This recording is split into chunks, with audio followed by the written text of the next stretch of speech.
સુરેન્દ્રનગર જિલ્લાના થાન શહેર અને તાલુકામાં ક્ષત્રિય રાજપૂત સમાજ દ્વારા થાન મામલતદારને આવેદનપત્ર પાઠવવામાં આવ્યું.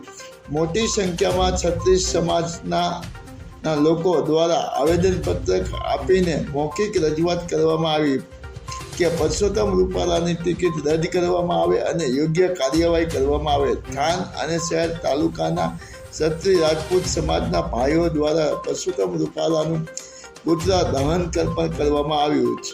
ક્ષત્રિય રાજપૂત સમાજની મોટી સંખ્યામાં લોકો એકત્રિત થઈને પરસોત્તમ રૂપાલાની ટિકિટ રદ કરવામાં આવે એવી માંગ કરવામાં આવી. પરસોત્તમ રૂપાલાના નિવેદનને લઈને સુરેન્દ્રનગર જિલ્લામાં અને તાલુકામાં મોટા પાયે ક્ષત્રિય સમાજ દ્વારા વિરોધ કરવામાં આવે છે. પોલીસ દ્વારા 5 ક્ષત્રિય ભાઈઓની અટકાયત કરવામાં આવી છે. થાનગઢ ક્ષત્રિય સમાજ દ્વારા પરસોત્તમ રૂપાલાના પુતળા દહનનો કાર્યક્રમ અંદર 6 થી 7 ક્ષત્રિય સમાજના આગેવાનની અટકાયત પગલાં લેતા ક્ષત્રિય સમાજમાં આક્રોશ જોવા મળ્યો હતો.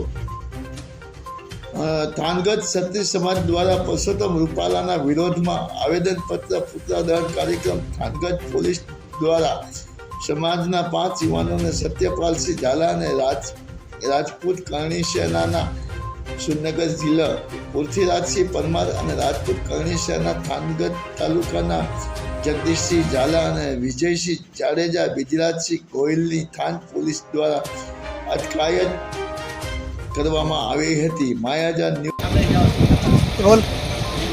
જય માતાજી. આજ રોજ થાનગઢ મુકામે જે રાજકોટ લોકસભાના ઉમેદવાર પરસોત્તમ રૂપાલાએ ક્ષત્રિય સમાજ વિરુદ્ધ અભદ્ર ટિપ્પણી કરેલ છે તેના વિરુદ્ધમાં સમગ્ર થાનગઢ ક્ષત્રિય સમાજ નિવેદનને વખોડી કાઢે છે અને એ નિવેદનના વિરોધમાં આજરોજ મામલતદાર કચેરીએ આવેદનપત્ર પાઠવવામાં આવ્યું છે.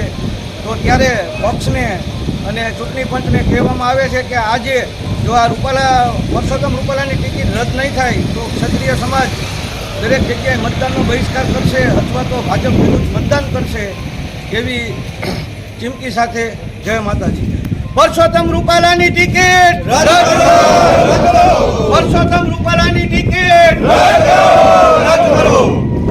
દિવસ પહેલા પરસોત્તમ રૂપાલા દ્વારા જે ક્ષત્રિય સમાજ વિશે વાણી વિલાસ કરવામાં આવેલ હતો તેનો થાનગઢ ક્ષત્રિય સમાજ દ્વારા વિરોધ કરવામાં આવેલ છે અને આજરોજ તેના અનુસંધાને થાનગઢ ક્ષત્રિય સમાજ રેલી સ્વરૂપે મામલતદાર કચેરીએ જઈ મામલતદાર સાહેબને આવેદન પાઠવી અને પરસોત્તમ રૂપાલાનું પુતળાનું દહન કરેલ છે. અને આવનાર સમયમાં જો પરસોત્તમ રૂપાલા સાહેબની ટિકિટ રદ નહીં થાય તો ચૂંટણીનો થાનગઢ સર્વ ક્ષત્રિય સમાજ દ્વારા બહિષ્કાર કરવામાં આવશે.